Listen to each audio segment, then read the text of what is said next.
Have you ever stopped to think that your morning routine might actually be holding you back? Maybe you have an ultra-detailed routine: lemon water, meditation, reading, exercise, cold shower, and of course, one more cup of coffee. But the truth is, what time do you actually start working? 10 a.m., 11 a.m., noon? Or maybe you're the complete opposite. You wake up, hit snooze, scroll on your phone, run late, rush out the door, and start your day already in "I'm behind" mode. So which of these extremes is yours? But hold on, what if I told you that the problem isn't whether or not you have a routine? It's actually not understanding the real purpose of one. Most people think a morning routine is a magical ritual to become Elon Musk in 30 days, but that's not it. The real goal of your morning is just one thing: to get you into a flow state. Ever heard of it? Flow is that state where you lose track of time, forget the world, and just do. You work with focus. Create with clarity. Perform like never before. And here's a secret almost no one tells you. There's something called flow proneness, and it's highest right after you wake up. Yes, you wake up biologically wired to focus. But then comes the question that'll stick with you till the end of the video. Is your current routine leading you into flow or pulling you away from it? For years, the guy behind this idea tried everything. He'd wake up early, stretch, meditate, read, take a cold shower, do yoga, express gratitude, ground himself, breathe deeply, drink lemon water. He practically became a biohacking ninja monk from a lab. But guess what? By the time he finally sat down to work, it was almost lunchtime. And the worst part, even with all that preparation, his real productivity was low. Now check this out. One day he started talking to entrepreneurs, executives, billionaires, and he discovered something that flipped everything upside down. These people had no morning routine at all. They simply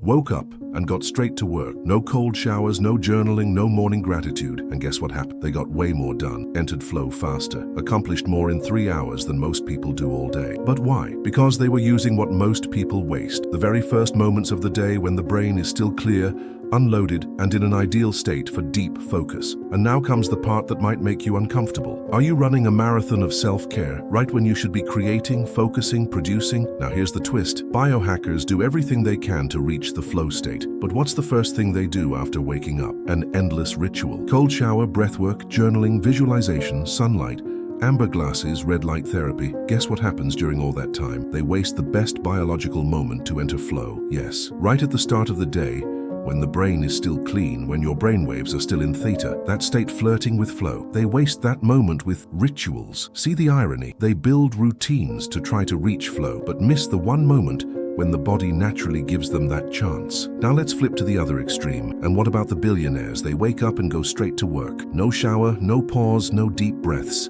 And guess what? Over time, they paid the price. They were super productive, sure, but also exhausted, stressed, with health issues and personal lives falling apart. Are you getting the picture? One side misses the timing, the other loses balance. And which trap will you fall into? So, if the biohacker routine doesn't work, and the chaotic billionaire mode doesn't work either, what's the right path? The answer might sound counterintuitive, but listen closely. Wake up and start working. Immediately. That's it. No Instagram, no WhatsApp scrolling. You've got 60 to 90 seconds. Get out of bed and go straight to your most important task of the day. Sounds crazy, but the results are almost magical. You enter a flow state naturally with intense focus and insane productivity, just by using your own brain the way it already works in the morning. Now comes the smart part of the strategy. After that, 1 to 3 hour block of deep focused work. That's when you do your self-care routine. Cold shower, reading, yoga, journaling, whatever you want. You don't have to give up your recovery. You just flip the order. And here's something few people understand.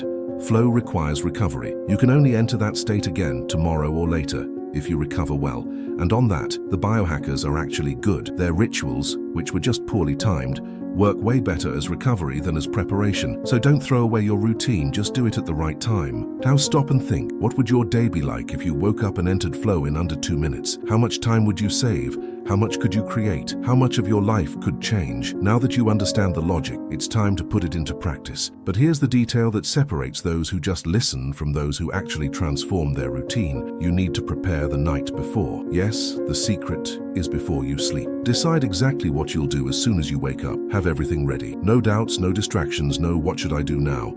It could be writing, it could be studying, it could be recording a video, building a strategy, solving a tough problem, but it has to be a high priority task. That one thing you usually postpone, and deep down you know it could change your day, or even your life. Now the challenge. Tonight, before bed, choose that task. Tomorrow morning, as soon as you open your eyes, get up and then start. within 90 seconds. No excuses, no overthinking. You'll feel it. It's like surfing an invisible mental wave. And if you catch that wave, you'll understand why some people get so much done in so little time. So, are you ready to transform your mornings, or will you keep missing the best moment of your day?